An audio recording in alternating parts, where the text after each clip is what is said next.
Hey, before we get started, shout out to Athletic Brewing, the best damn NA beer out there. I'm a brand ambassador, and I want to celebrate this amazing product. If you head to athleticbrewing.com and use the promo code BrendanO20 at checkout, you get a nice little discount on your first order. I don't get any money, and they are not an official sponsor of the podcast. I just get points for swag and beer, so give it a shot. My recommendation, the Free Wave Hazy IPA. Oh my God.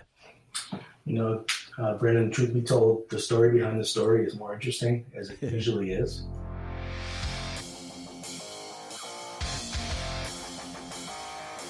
Hey CNFers, it's CNF Pod, the creative nonfiction podcast, a show where I speak to badass people about the art and craft of telling true stories. I'm Brendan O'Mara. How's it going? Today's guest is Adam Popescu. He is a Los Angeles-based writer and journalist. His work has appeared in the New York Times, Washington Post, Vanity Fair, National Geographic, Outside Magazine, among others. He specializes in narratives on power, culture, wildlife, climate, and the dark side of big tech. And that brings us to a recent piece of his that he wrote for MIT Technology Review. Here's the gist.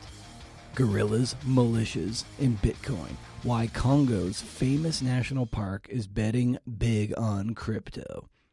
In an attempt to protect its forests and famous wildlife, Virunga has become the first national park to run a Bitcoin mine.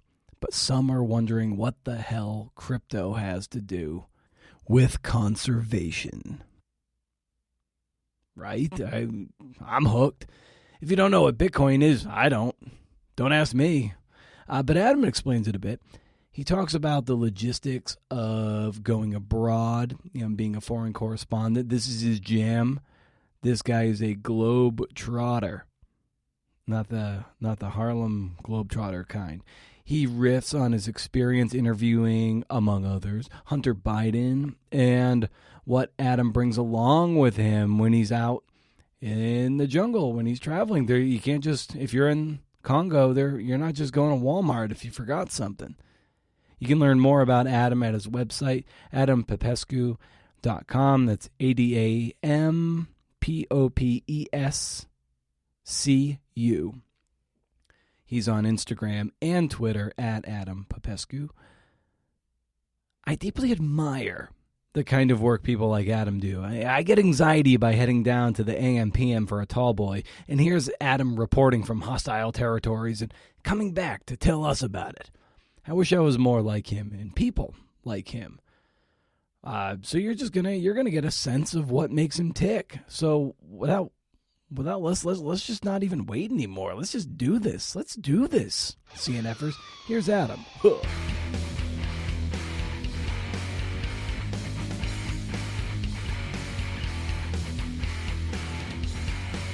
Into these things, I like getting a sense of like where the juice is for a writer, a reporter, and your case, you're just such a globe-trotting journalist, and I want to just get a sense of for you, where's the juice in this line of work for you?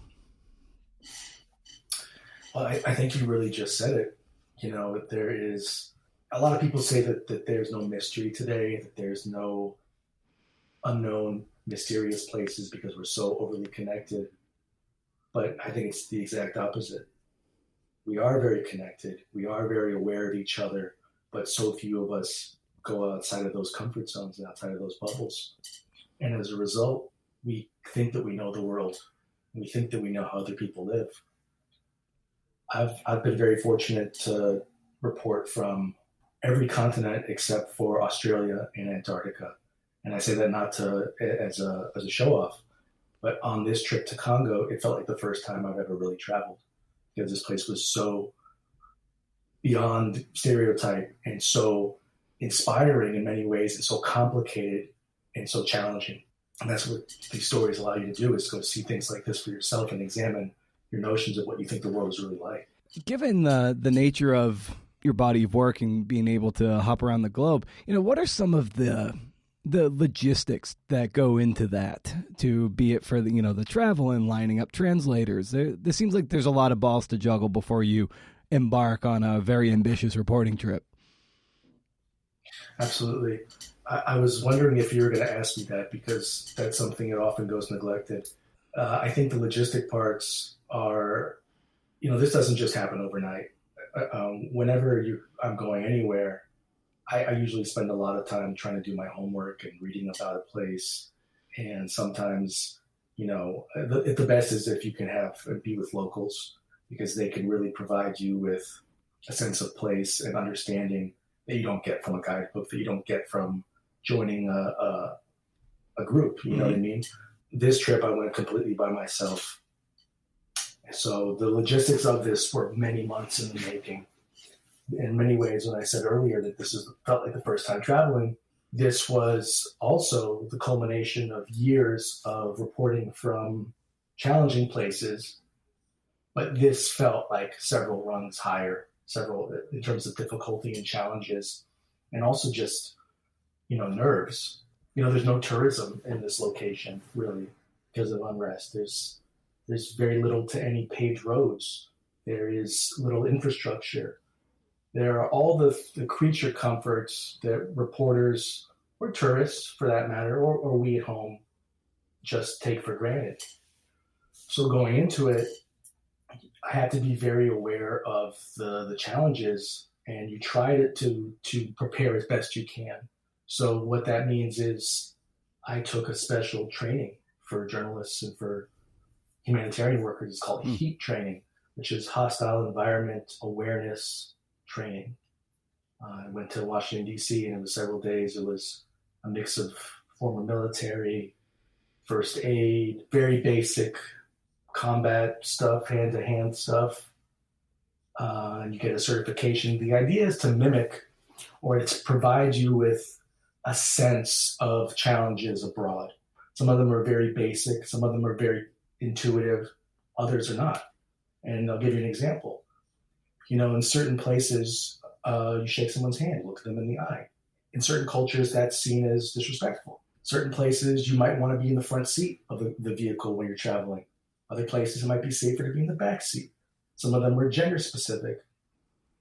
Some of this, it really helps because the way that I look at it, everyone has their own philosophy, but the way that I really look at it is I'm a guest, whether it's in East Africa or maybe even East LA. I live in Los Angeles.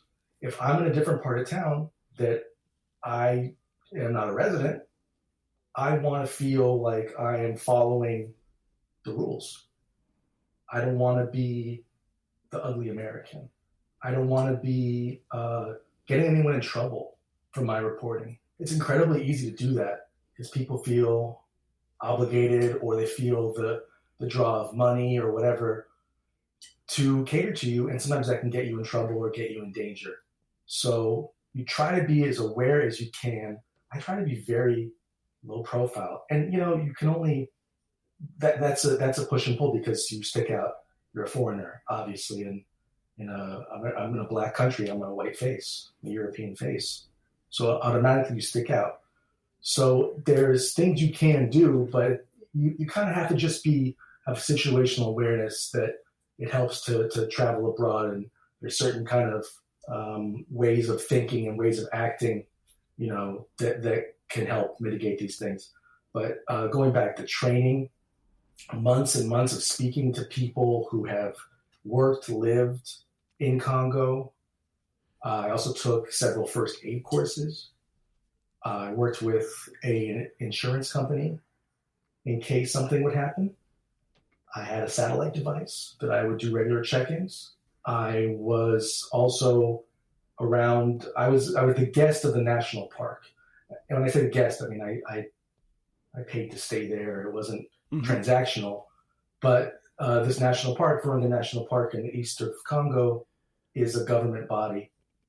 And they provide security in as much as if I'm traveling with them, they themselves travel in convoys, they're armed. This is what's essentially known as a threat projection, if I can say that. And what I mean by that is that, that's not the right phrase, but essentially in a place that's got sectarian violence, militia groups, etc., there's two schools of thought. A lot of aid workers say that it's better not to be with armed people because perhaps that can be provocative. Sometimes aid workers or other humanitarian organizations, they get targeted if they have the UN logo on their truck or something else. Other places, they're welcomed. In this region, unfortunately, because there is so many different groups and so many different interests and so much both hot and cold, essentially war, the only way to travel for these rangers who are basically a law enforcement body is to do so under armed escort or under armed guards. And they would go in groups of maybe 2 trucks, 6 to 12 guys total, and armed with light semi-automatic weapons, sometimes heavy weapons. And again, the preparation of this, as I'm not around people with weapons usually as a reporter, it can be kind of intimidating. It can be kind of scary. For a lot of people, it's very scary. So to go to a place like this, you have to be comfortable with being uncomfortable in a sense. You have to be willing to put a measure of trust in others to protect your safety. One of the ways you do that, or one of the ways I did that, was I figure that if you're in a car with 6 to 12 guys who are heavily armed, if I am a guy on the road who may be a militia member, maybe I'm 1 guy, maybe I'm 2 guys, I have an AK-47. If I see 12 guys with an AK, with AKs, maybe with one with a heavier machine gun, I'm not going to mess with them because it's not really a risk that it's probably not a fight they're going to win. That sounds really fatalistic. These are kind of the stakes there, and this is what makes a place like Congo or a place like Somalia, Afghanistan, Iraq, these are places that are the highest level, I think, of challenge for a reporter because we're not armed. And we're essentially, for some would say we shouldn't be there. And sometimes you can get in trouble. It's very easy for something to happen. Sometimes it's wrong place, wrong time. At the same time, this is what draws interest. This is another region that's got almost as much displaced people and refugees as Ukraine, but few Westerners know that. It's also a place where we rely on for cobalt and coltan, which are extremely vital to the e-battery movement and to the cell phones in our pockets or the computers we're talking with. So it's very hard to, on one side of your brain, to kind of make sense of what's going on. Because you hear narratives from abroad or narratives from afar, and then you step on the ground and it can be jarring. So in these situations, you do your best to speak to as many voices as you can. You do your best to vet things that people tell you, perhaps later on. You do your best to, as you mentioned, translators and whatnot. You do your best to get what you can as a reporter, but don't push certain buttons or go in directions, both physically and literally, that may get someone in trouble after the fact. I had people WhatsApping me in the past months because I went there last year, and for a full year, I'm still like reporting the story. So I'm keeping up and I'm reading and I'm in touch with people. And people tell me that they're being targeted by militias and they're trying to escape. What should I do? And your heart breaks because maybe somebody helps you with some risk to them. If I'm writing the New York Times, writing in MIT Tech Review, these are visible platforms that maybe the locals don't read English, but it's still easy to translate. It's still kind of easy to see. And if I'm a militia group, for instance, and they're speaking about this or saying things about the situation there, that can make someone a target. So, you have a responsibility as a reporter. We have a responsibility as an outsider to respect the balance there, not get anyone hurt, and do your best to report as accurately as you can, and not really shaking the hornet's nest, because that's unfortunately this idea of helicoptering in that the media gets a lot of shit about. It's for this kind of stuff. And I've gone to places all over the world, some in America, where people say, we've been burned by this place. this reporter said something and lied to us. And it's so easy to break the trust, to lose the trust, that's why it's so valuable. And this place like this it is the ultimate challenge in as much as there are threats, both real and existential. There are threats you may not see. There are just challenges in terms of getting there. Challenges in terms of, again, the nerves side. To just do a regular story is hard enough. To do it in a place where there could be a language barrier, there could be cultural barriers that you're not quite aware of. There's an active volcano. There is weather issues nonstop. You can't use a road. There is, one thing after another. And that's really hard to do. And that's why few people go to these kind of places. And you said a moment ago, talking about trust, and given that in a place like the Congo, lots of African countries, there's a lot of colonial trauma, and that can make trust all the more difficult. So, for you, as you said, kind of looking, white, European, there are going to be those overtones of colonialism and colonial trauma. So how have you navigated that degree of trust, in a place like East Africa? It's a good question. I think you do the best you can.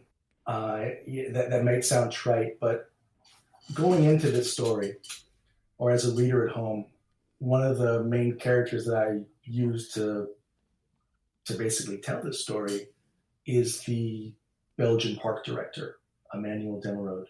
He's a very fascinating guy, very complicated guy, and very polarizing, very controversial.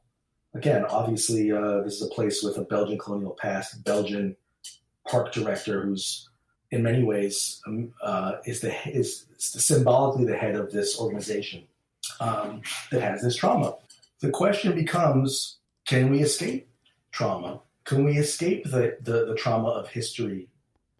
And that's a question that we can't possibly answer in this dialogue.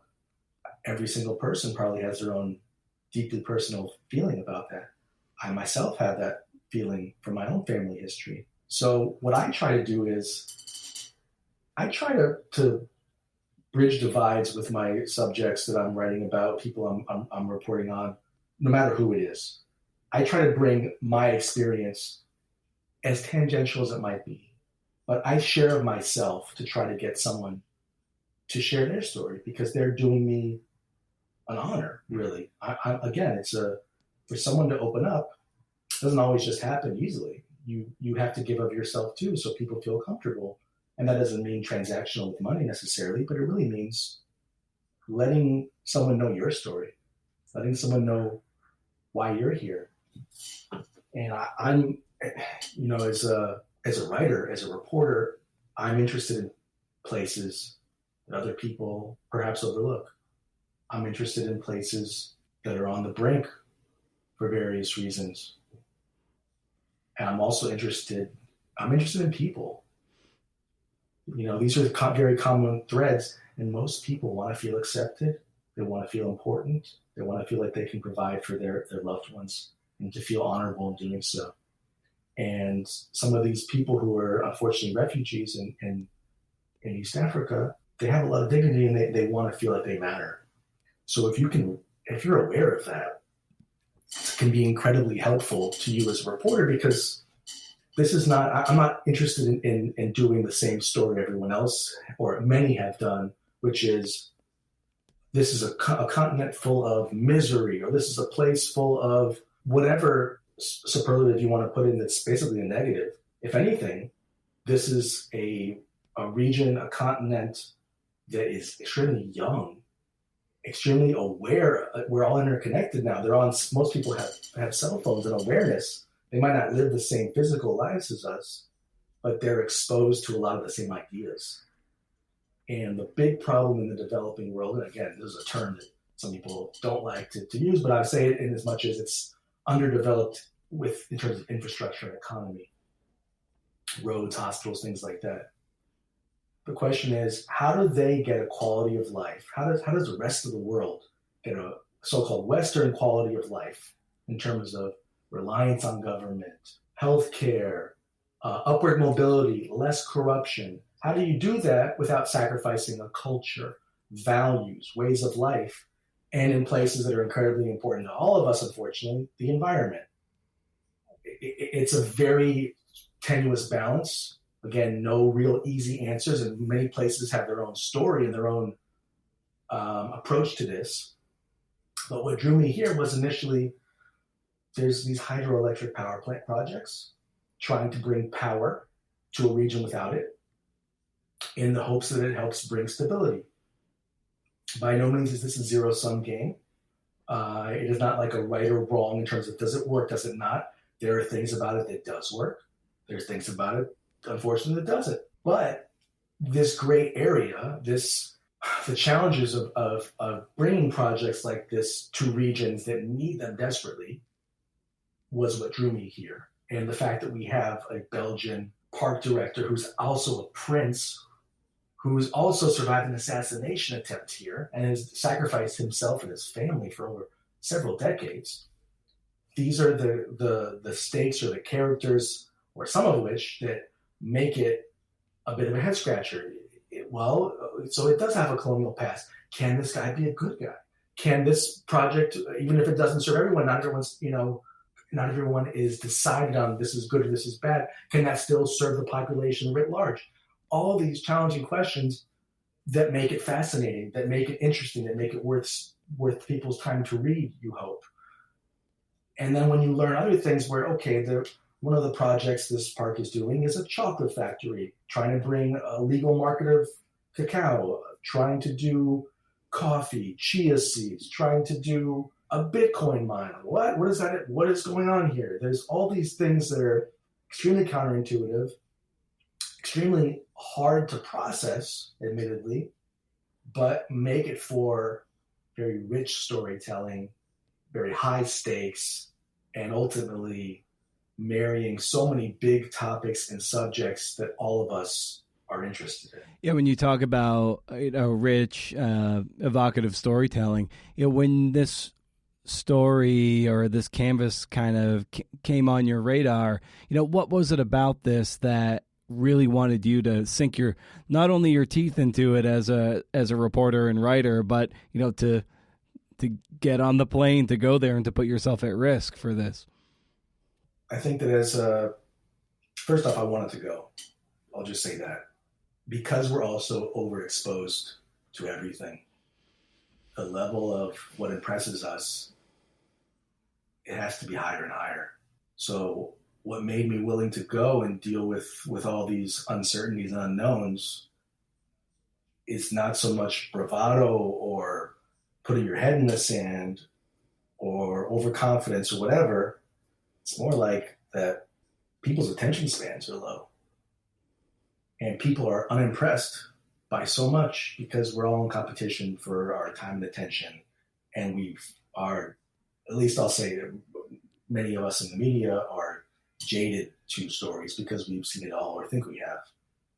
And what I have tried to do, or what's been maybe my lane over the past few years, is the willingness or the attempt to try to explore a place or person in a way that we don't know. So, for example, I already have a curiosity. This is, in many ways, to be able to go travel or speak to people of high stature is like fulfilling a childhood dream. It's very lucky. There's a lot of sacrifice and there's a lot of, you pay for it in certain ways. But you get to see really how a lot of things tick. And that's just, you really can't put a price on that. It really is so valuable. Sometimes it makes me a bit of a know-it-all, and my fiance kind of gives me a shit about it. But at the same time, it's just, how can you not watch BBC Planet Earth or see a amazing film and not want to go to the Arctic, or talk to that filmmaker or artist? We all do, very few of us get to do that, and that's what the big appeal for me is. Yeah. So and for some, especially with nature documentaries and stuff, I guess the sad thing is that people feel a vicarious connection to it, and that, based on the quality of televisions and the supercomputers in our hands, they're like, well, this is just as good as the real thing. And, and people like you doing the kind of work you do and be like, no, it's not as good as the real thing. Well, you know what it is? I don't know if it's not as good as the real thing. Nothing ever beats sitting down and, seeing for yourself, but we're all busy and we all have our own lives, and it's expensive and time consuming. So we can't do it. I think the great thing about a good book or a good film or good music is it transports you to a place or a time. It is the best. It's the best we have. But going back to a little earlier of my interests and why go to places, there's a bit of a push and pull that, again, because we have seen so much, and stuff like 10 years ago, like polar bears, snow leopards, even like stunts or whatever, you watch online. We kind of like it seems like there's less mystery. It seems like things have been totally, they're like things are known quantities. And sometimes to break through that noise or to get an editor's attention or a reader's attention, you got to just put shit on its head and be like, there's a story in the Himalayas where the glaciers are melting and people are building man-made glaciers as a way to mitigate a low-tech solution to a climate problem. Like, oh, okay, well, how does that work? Or, NASA uses a whale called a narwhal to measure glacial depth, to measure how much ice is melting in the Arctic. Or, on and on. These are kind of stuff I've written about that are just ultimately interesting. And what I like to do is marry a evocative place or maybe an animal species, because it kind of is a way to hook someone in. In Congo, this is a place known for mountain gorillas. They're beautiful, they're fascinating, but they are ultimately animals. And there's people here, millions, who are really suffering. They get no attention. But I try to use the natural world, the curiosity we have of a place or an animal or a thing, as a way to bring you in and then share a counterintuitive thing happening, a counterintuitive figure where it will challenge what you might think of a place with a Belgian colonial past, of a region or a subject that you might think you know everything about. Hunter Biden, for instance. And when I interviewed him for the New York Times back during the Russia probe, my goal was, we've heard a lot of things about this guy. What's really making him tick? Why did he use drugs and alcohol? What is his plan? What is he going to do if your father becomes president? And the same interest and curiosity or approach I bring to Congo or to the Arctic or to wherever, I bring to someone like that because I want to give someone a fair chance to reveal themselves and to show readers something that you might not have expected. And ultimately, whether or not that person, you support them or not, I want to humanize them and explain their motivations for why they live like they do. And regarding a conversation you would have with Hunter Biden, when you did, the heat is obviously pretty hot around him and that family. And so how did you navigate the access you were able to get and then, have that sit down conversation? Brandon, truth be told, the story behind the story is more interesting, as it usually is. I am somewhat reticent to lay all my cards on the table, but I will say this. The way that I approached it was similar, in terms of what have we not seen about this guy? What is a way in? And this was end of 2019. All the Ukraine-Russia stuff with on CNN every day and on Fox. I had heard that he was in Los Angeles, where I live. I had heard that he was pursuing an art career. And I have a good relationship with the culture desk of the New York Times. And I thought, okay, if I can get him to talk about his art. That's the way in. That's the way to really do a profile on him and share with readers of who this guy is. And, I called his lawyer, spoke to his lawyer on the phone, explained who I was and my intentions. And shortly thereafter, next thing you know, I'm on the phone with him. And then a couple of days later, I'm meeting him in person. And then I'm at his house. You try to I try to be really, and I said a minute ago, jokingly, I'm not putting all my cards on the table. But when if I'm sitting down with you and you're going to open up to me, I do put my cards on the table. Mm-hmm. Doesn't mean I'm saying to you, I'm going to cover it this way. No, I say to you, here's what I'm interested in. We have conversations about these things. There's no rules in terms of off-limit topics. If there's something you don't want to talk about, that's your choice as an adult. But there is no deals. There is no, here's the way it's going to be. Here's when we're running it. I have total independence. And that's a difficult that's a difficult balancing act. You try your best to not alienate somebody, but also to maintain your ability to not feel obligated to have to cover something a certain way or give your source. I mean, there's a lot of basics, and unfortunately some folks adhere to them and some others don't.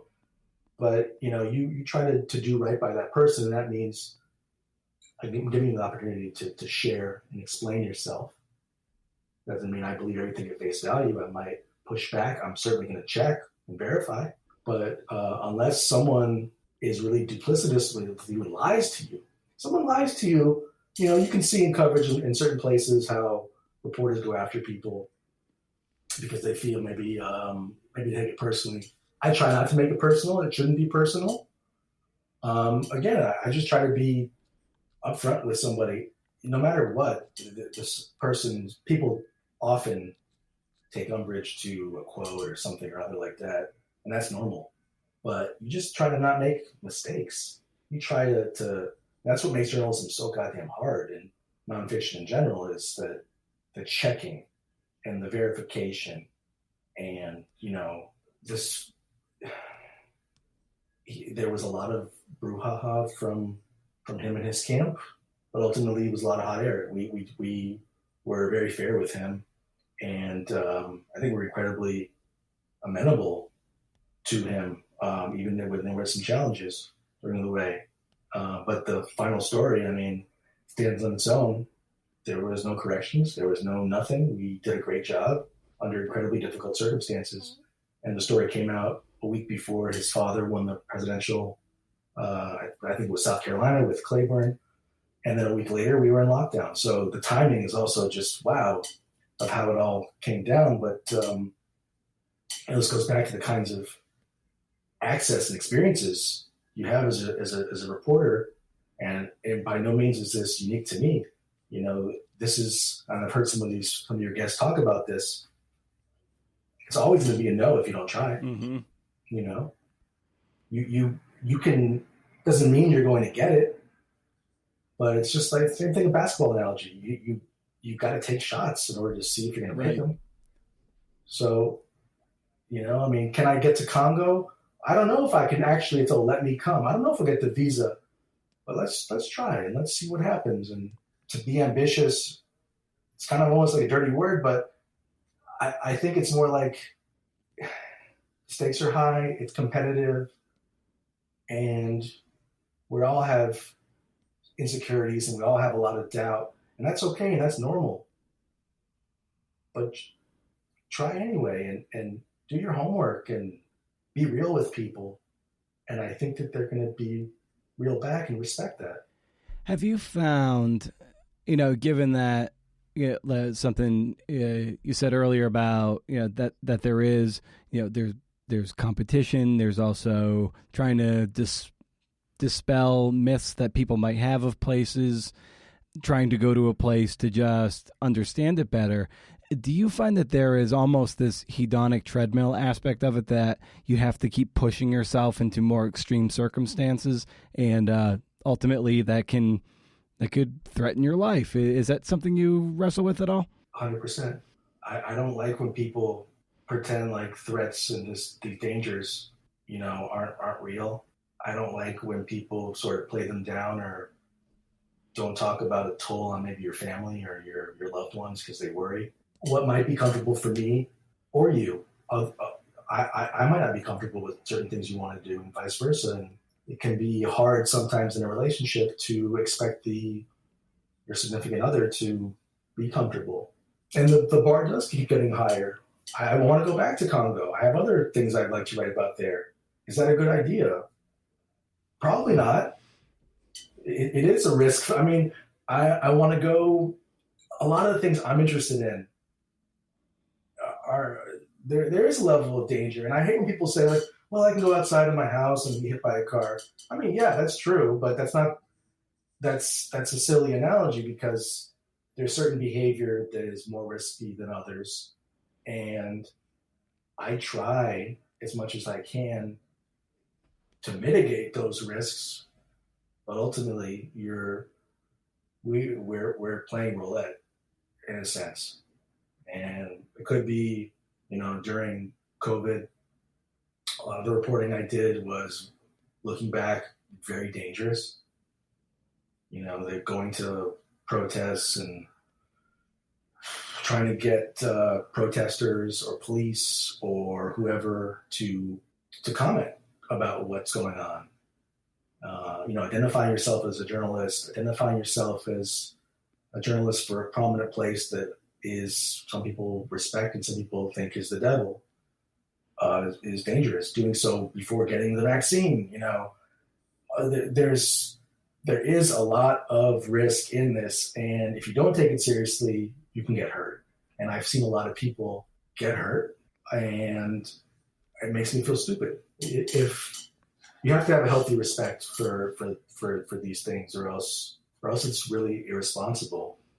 I heard a while ago, I forget where, but Henry Rollins, Henry Rollins band Black Flag, he's a renowned traveler and a spoken word performer these days, and he loves putting himself and going to places that a lot of Americans are afraid to go to, and countries that have been, I'll just call them beige countries, that we see in the media. It's just like beige sand and rubble. And he goes there and he really immerses himself and dispels the myths that these places are, I don't know, just a place languishing in poverty and third world hellscapes.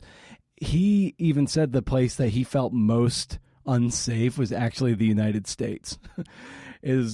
It's the where he was attacked and nearly killed, and he had friends killed. I wonder for you, having been abroad, if maybe the United States is the most dangerous place you've ever been. Yeah, definitely not. Definitely not.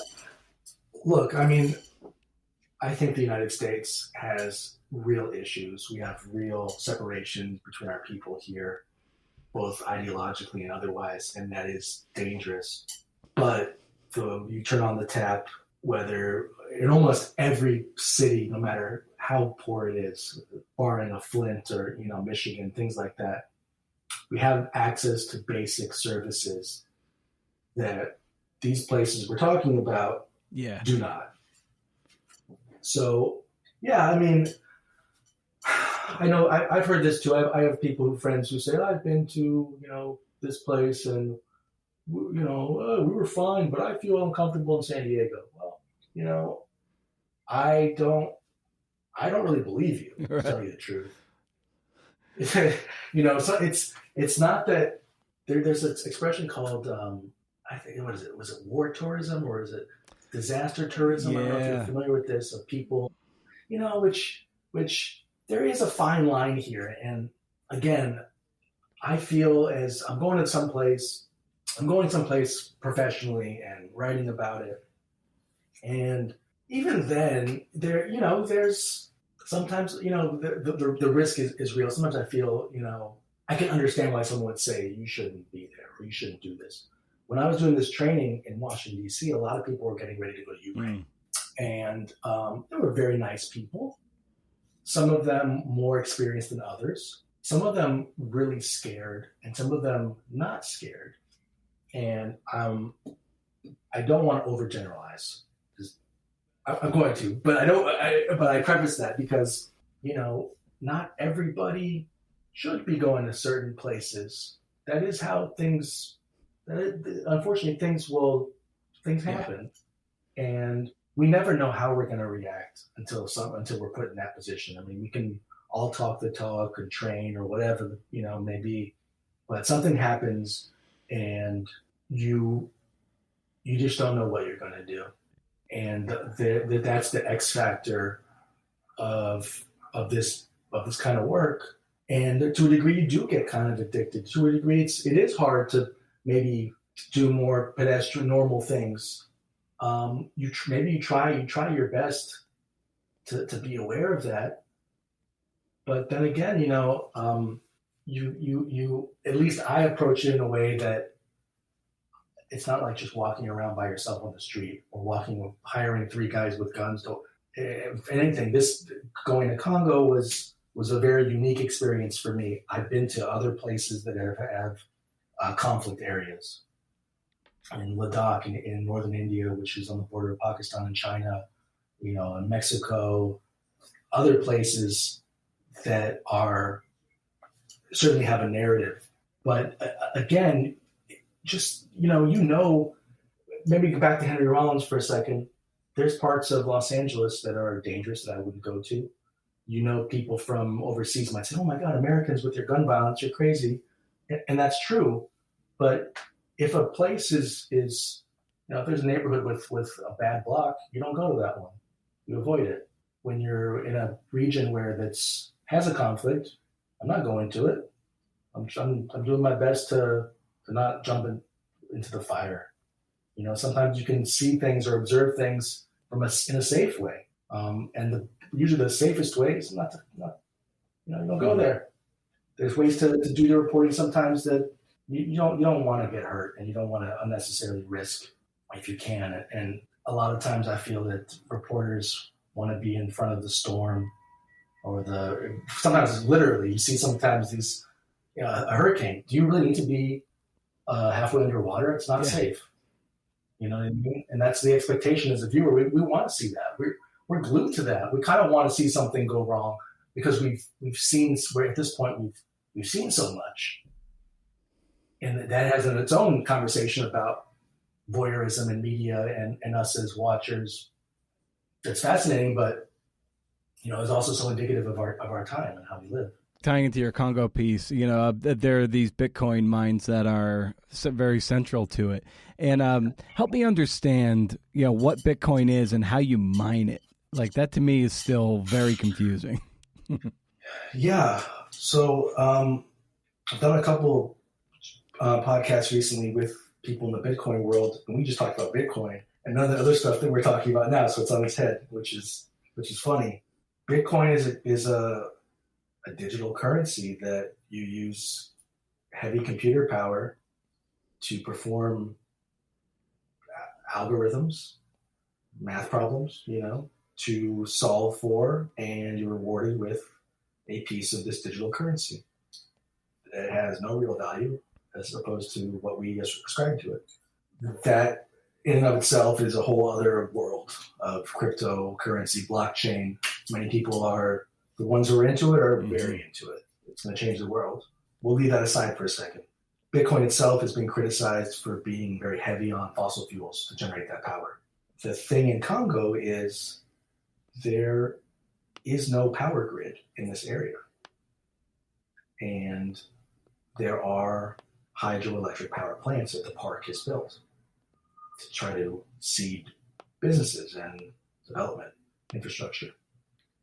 In this case, these power plants, or at least one power plant, is powering the Bitcoin operation, meaning no fossil fuels, no carbon footprint, and a green Bitcoin operation. So basically creating power naturally without hurting the environment, funneling that power to these computers who then recoup a currency and money that is then used to power the park in terms of pay bills in a period when they have very limited income from the pandemic, from the militia warfare, from other things like that over the last few years. So that's the basic setup. And a lot of the Bitcoin proponents are saying, which in this case is true, they say, aha, Bitcoin for good. This is a green project. This is the power of Bitcoin. And that may well be true. However, Bitcoin could crash tomorrow. And it costs money to put this project together. The adherents the guys, the park itself, they're not fanatics. They see this as a happy accident in some ways, that it just so happens that in a fortuitous way that they got lucky and that this has worked. That doesn't mean that they're advocating for the complete blockchain revolution where everything is in the cloud or everything is, decentralization, whatever that really means. This is a very pragmatic approach to get money to fund the park in a period when they have very little funding. So that's the MIT Tech Review piece follows this story about how the park did this. Yeah, it's still it baffles me that there are these normal concrete salt mining, coal mining, like that I get. You go into the ground, it's very invasive, you take it out of the earth, extractive industry, blah, blah, blah. I understand that. But the building of these mega computers doing statistical work to then find this thing that is altogether made up, that's still, to me, I can't get my head around it. Me neither. And I didn't. So this goes back to when you asked about how did this all come about. I didn't know this part of the story until I got there. This is not something they were broadcasting. I was interested in the hydroelectric, the renewable energy side. Some of those challenges in of itself are fascinating. And when I got there, hey, we have something to show you. We fly in this plane onto this mountain, which is so steep, and land, and there's this imposing cathedral-like power plant, which is run by hydropower and connected to these trailers that have all these computers in them on the middle of the side of this jungly mountain with bush dogs and bugs flying past you and jungle crabs on the ground that you try to avoid, and then rangers with AK-47s kind of patrolling. And this is what, goes back to, whoa, what is going on here? It was a very cinematic quality, very visceral, very counterintuitive, because it's high tech in a place without paved roads. They built these roads, they built these dirt roads with hand tools. They modified this mountain with pickaxes. I mean, this is hard work. This is, even these militia guys who are, your head will peel back when you hear some of these stories. These guys live in the jungle. These guys live in incredibly hard conditions. You almost have, it's hard not to have respect for the population, even under these conditions. So, yeah, this Bitcoin mine of itself, it could be another model for the so-called developing world, places without power, places without, or obviously you need a river for hydro, but Central Africa has a lot of those. There's similar operations, or there are Bitcoin operations in Kenya and in some other places. The question will be then, will this money go to improve local communities' lives? That's to be determined. Will this help the instability? Again, we don't know. And it's easy to paint with a broad brush and say this is a good or this is bad, but the reality is it's very hard to determine the implications of this. Some of the parks projects, they allow for public lighting at night. Maybe there's not thousands of people who have lighting in their house, but if you have light on the street when you're walking, you're safer. That's for sure. So other projects provide clean water. Those are good things. Some of the criticism has been that some of the local communities do not get access to all of these resources, or they don't always get asked for their input. And those are other questions that are valid questions that I don't have the answers for. And some of them, are hard to answer. Who the stakeholders are, how do you give voice to everyone? It's incredibly hard.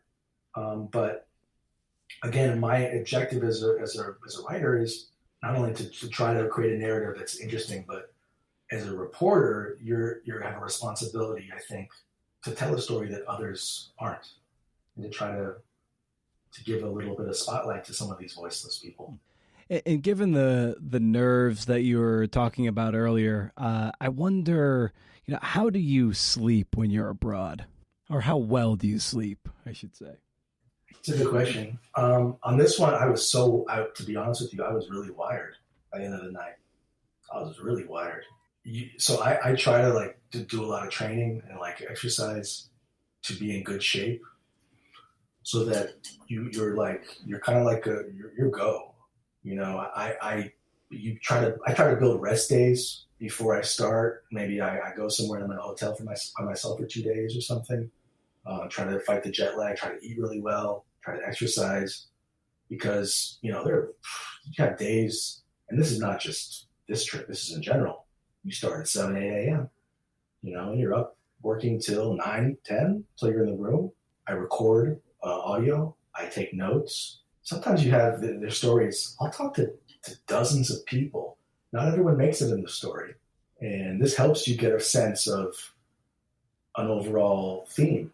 It's not because 2 people said this and 1 person said this. It's not really like that. It's like you start hearing narratives that emerge. You start hearing stories and you understand kind of the lay of the land. But it can be hard, Sometimes you're kind of on fumes. Given that, too, wherever you may go, it's not like there's like a Walmart down the road where you can, get batteries or fill in the blank.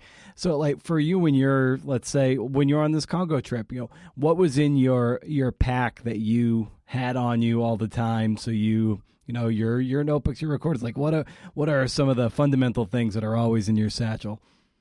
I mean, you're not even going to believe me. The photo I sent you, I have a sandwich in my pocket.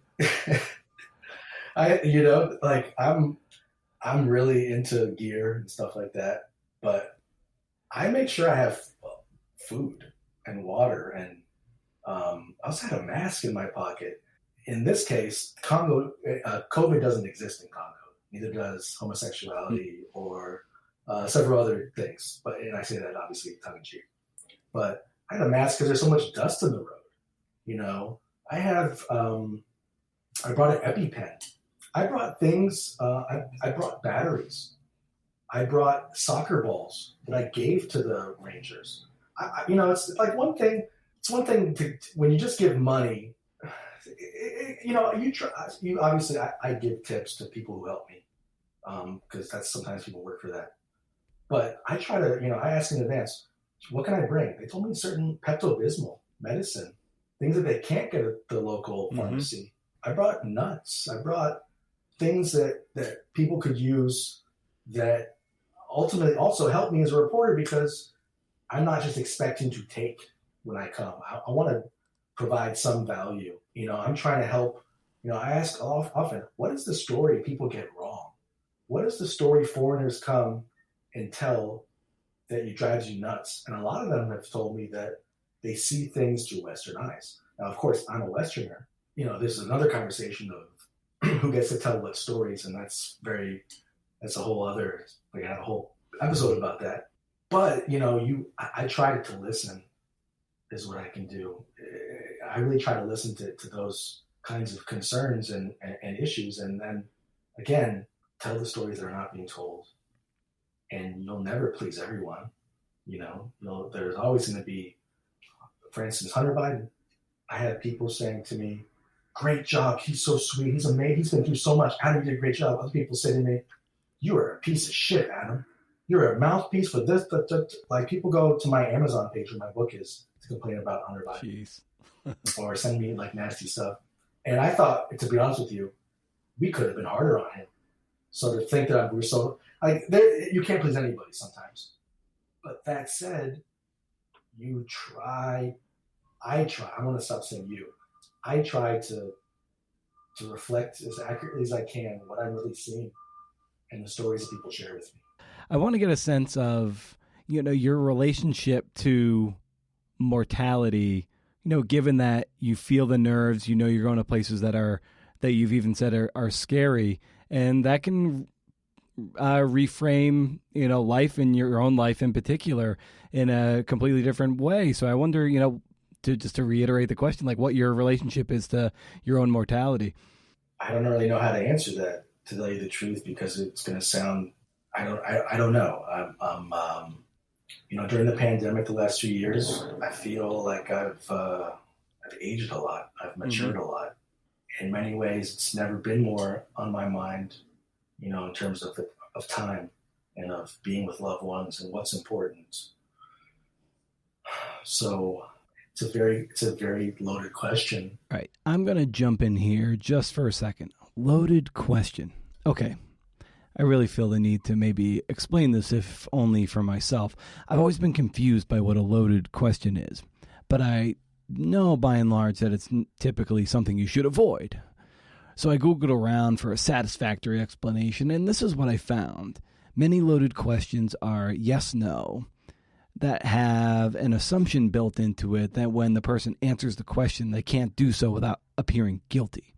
All that said, did I ask Adam a loaded question or merely a question that is heavy? The latter being my intention. Maybe if he says he doesn't consider his own mortality, then he's coming off as cavalier or flippant. And if he says yes, he's doing so or doing this work knowing full well the risk he's putting himself and by extension loved ones in. So while it isn't a yes-no question, I guess it is loaded, and I guess that's why Adam is way smarter than I am. Maybe I should have cut this from the conversation altogether. And now I have to rethink how I interview people, because I'm guessing I have inadvertently asked a lot of loaded questions over the years, trying to get a better understanding of a person's why, I guess is why I'm into that. And I don't know. For me, I'm such a chicken shit that going down to the Fred Meyer fills me with anxiety. Adam goes to places where he needs protection from dudes with AK-47s. I don't know. I'm sorry. I'm sorry if I've asked loaded questions in the past, and I'm going to do far better job of making sure I don't do it in the future. Is that cool? Okay. Let's finish this up. Let's wrap this up. There's one thing I want to tell you this about the Congo, for instance, in terms of the nerve side and how I kind of dealt with things.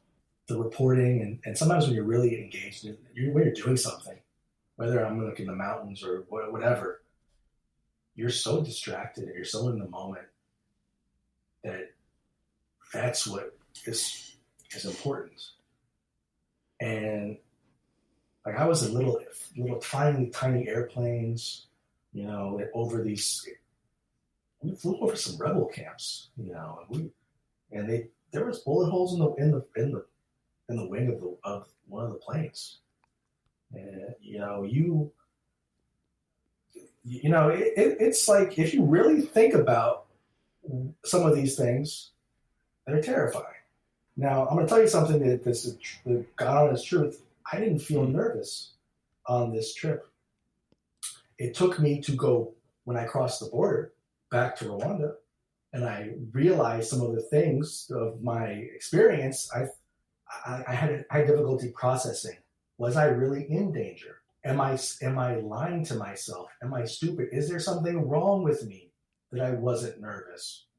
That was the kind of stuff that I was kind of dealing with, because the timing. When I arrived on March 23rd. March 23 is the name of the big militia group, M23. And while I was there, they were getting really active. Some of the places I was in, Uchiro is a town, that place has been totally overrun by militia. The hydro power plant I saw close by to there, taken over. They bombed it. There was a whole incident, and during my trip, on the last morning, I could hear shelling, and it's quite jarring. It's quite like you're thinking to yourself, what am I hearing? And you're hearing some kind of artillery fire and hitting something. And apparently the army was firing on M23. It's a very tense vibe. And that was the day I was leaving. And I'm with the park, and it feels kind of like a movie. It's hard to describe without seeming like you're showing off, but I guess when I talk to my parents about this, or other people close to me, they said, wow, you put a lot of trust into these people you're with. And you kind of do. You do. If you're flying in a plane with somebody, if you're flying to San Francisco in a Southwest jet, you're putting trust in the pilot that they know how to do their job. You're putting trust in the engineers and the mechanics. You're not really thinking, or that's incredibly dangerous in a lot of ways. We're flying off the ground, but we're not thinking about it that way. We're probably thinking about, I got to go to this meeting, or hey, I'm going to this whatever, seeing a friend, and there's so many things we kind of place out of our mind that we just think is regular business. And the craziest part of this region is that all this shit that we're talking about, militias, weapons, shelling, that's regular for them. So things to me that I was thinking, oh, okay, is this weird? No, it's happening on the mountain. The army fires them, they fire back. It's whatever, kind of like on the, people don't trip about certain things that everybody else would. And okay, the morning I'm leaving, you can hear the shelling. I do an interview with Emmanuel, and you can hear in the background, and he says, look, I have to go right now because I have to talk to the general. I have to talk to this person, because they have to make plans. You act business as usual, but they make a plan of, if this happens, here's how we have to evacuate. We're going to bring all the planes from here to another base, and we're going to have to take care of these people. And there's a whole kind of, it's like chess in a way that they have. It is hard to process. And when I found out the next day, I saw I went over the border to Rwanda. I could hear the shelling because I was on the other side of the mountain. I could still hear the shelling the next day. And I was searching online. There's no stories about it. One of the friends I made there sent me a video of the airfield that I had taken off from less than 24 hours earlier, missiles flying above it. And you could see them just streaking over. And your heart stops because you think, oh my God, I was just there. And that location and the exact place that I was sleeping were totally evacuated less than 24 hours after I left. So I couldn't help thinking to myself, what does that even mean in terms of the timing? Does that mean I'm so lucky? Am I stupid for going? Am I tempting fate? It's very hard to put into words and explain it. And I kind of sought out others who had been in certain similar situations afterward to try to make sense of it for myself. I don't know if that fully answers your question, but it's just kind of hard to just, it was like traveling for the first time.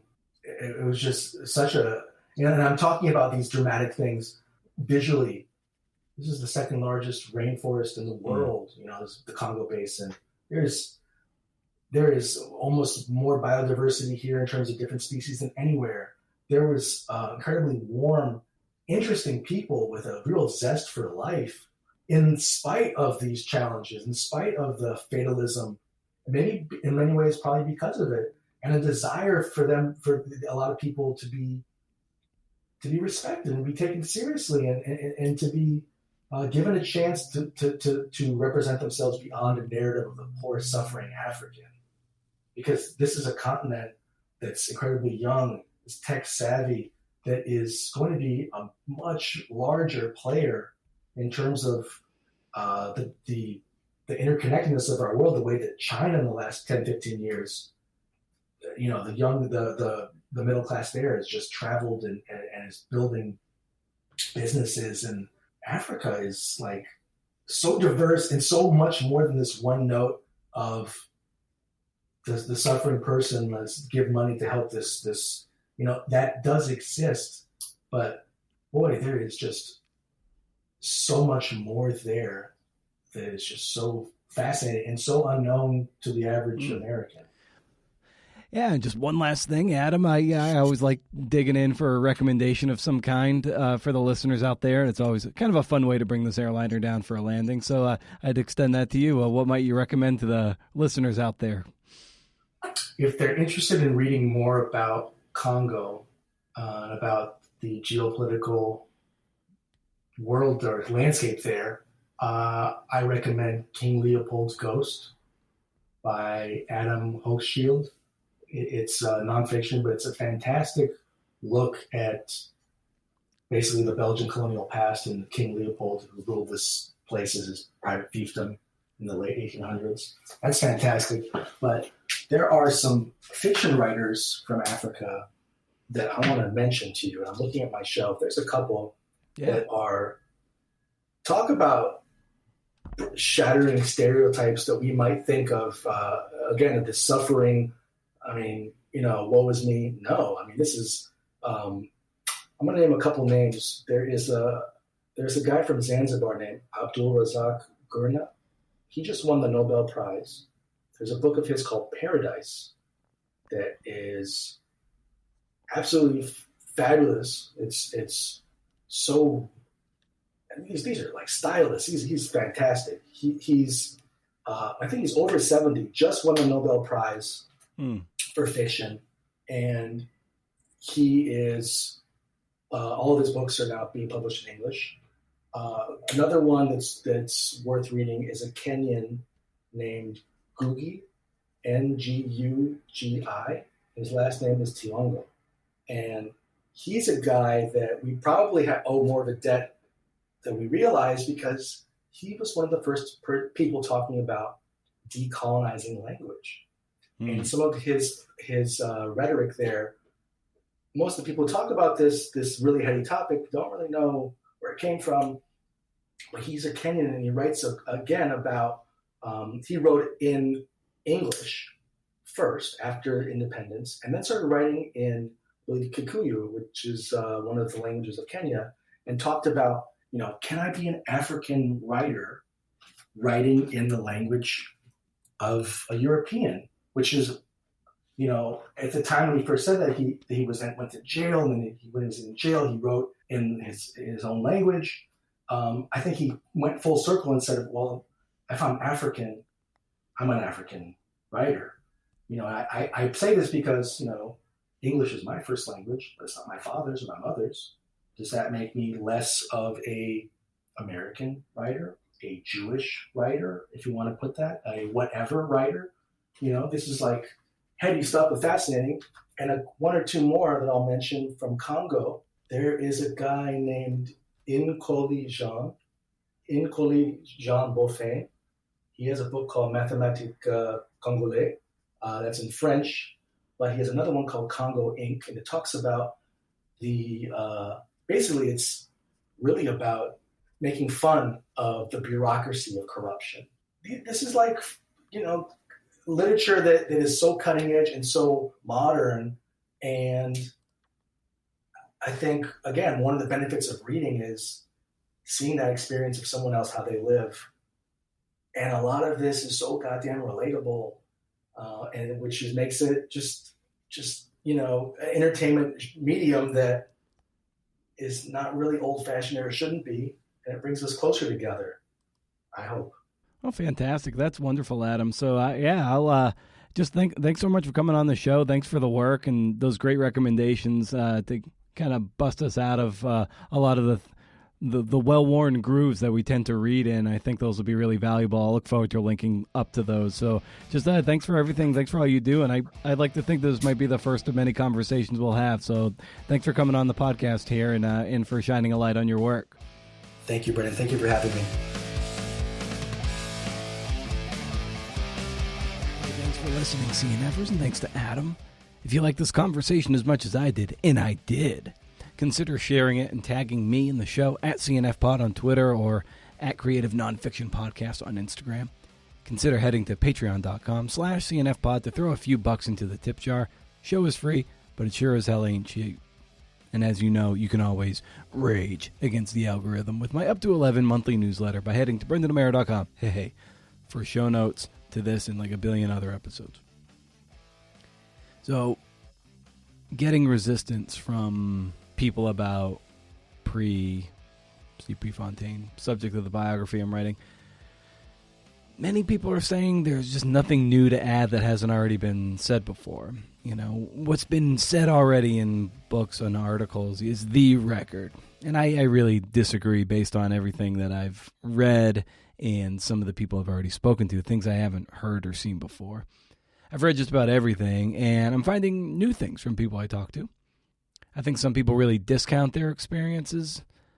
Fact is, if all a person remembers is maybe what a fan was yelling beside him as he was watching a race, that matters. It really does.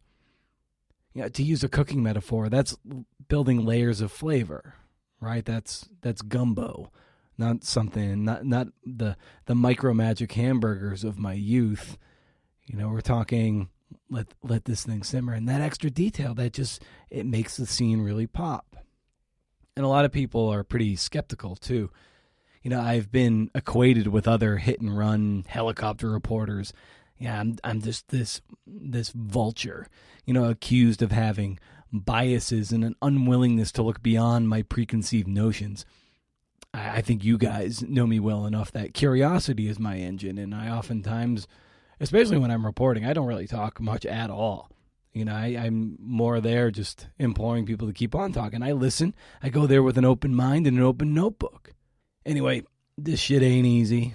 I knew that was going to be the case. I've never reported on a famous person before.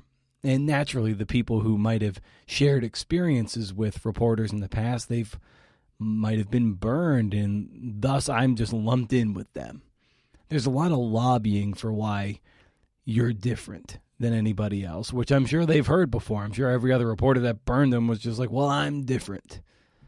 It's a bigger part of this mess than I anticipated. I anticipated some of it for sure, but I'm just running into a lot of skepticism, resentment, and even resistance. So anyway, that's par for the course, I guess, and you just gotta keep on going. In the last newsletter, I shared this article from James Clear, author of Atomic Habits, about the paperclip trick. You have 2 cups or bins side by side, and you put, say, 50 paper clips in one at the start of your day. The example Clear uses is a salesman who made cold calls or something, and every time he made a call, he moved the clip from one cup to the empty cup. The goal by the end of the day was to transfer all the paper clips from the one cup to the next. And at the end of the day, you've made a bunch of calls. You see the evidence of it. I'm not at the heavy phone call stage yet, but I'm in the scouring the newspaper business right now. And so for each new article I move one paperclip over to the cup. By the end of the day, there's about 40 to 50 new ones, and it's very overwhelming. There's just so much. There's a glut of stories, and there are some original ones, a lot of repetitive ones. But you got to go through it, because sometimes even the repetitive ones, they'll have that one extra little nugget. And you're like, damn it. I've been combing through here, and this one might have like the temperature on the track, or others didn't have that. And some might also have the attendance in one, and the others don't. And so all of a sudden, that's the flavor building, flavor layering. But in any case, with this paperclip thing, you realize that at the end of the week, you've got 200 to 250 per week, and you're looking at 1,000 a month. And by I would say 1 to 2 months, you're probably starting to fully drain the well. There's only so much out there. It takes a while to log the articles. I put them in Dropbox, get the link, put that in the spreadsheet for future fact checkers. Make these articles easily searchable by saying the date, the headline, outlet, byline, the page is on, and in a little notes section if there's any good quote, I kind of type in that quote. If Pre actually talked, I color it green. If someone talked about him, I color it yellow. And so that way, at a glance, I'm seeing, okay, there's his voice in an article, and then in another one's like, okay, that's someone talking about him, and it's okay. At a glance, I can see that. And then some just have scene, some just have another cast of characters that are worth logging and trying to track them down if they're still alive to talk about them. So as you can imagine, that takes a lot of time. So sometimes even getting to 50 articles by the end of the day is actually, it's about the upper limit of what I can do. But the idea being, the more effort you put into cataloging things early, the easier it will be when it comes time to write and fact check. And that's been the grind. It's been mildly demoralizing on some fronts. But I had to expect this, right? I have to learn not to take to heart that people view me as this vulture there to reinforce the worldview I'm bringing to this book, when in fact I'm trying to dispel the worldview that most people have. Trying to sandblast the coat of paint off of what we see here and reveal something new. For some people, you're the enemy of the people, right? Because you have a notebook, a pencil, recorder. And that's a struggle, and it's hard not to take it personally because that's not who I am. I know that. I think you guys know that. Some other people I've worked with know that. But everyone else is giving you that side eye. And so you just keep on plugging. You're never going to win everybody over, but hope is that you can win enough of them over. So that's it. Okay? Stay wild, CNFers. If you can't do, interview. See ya.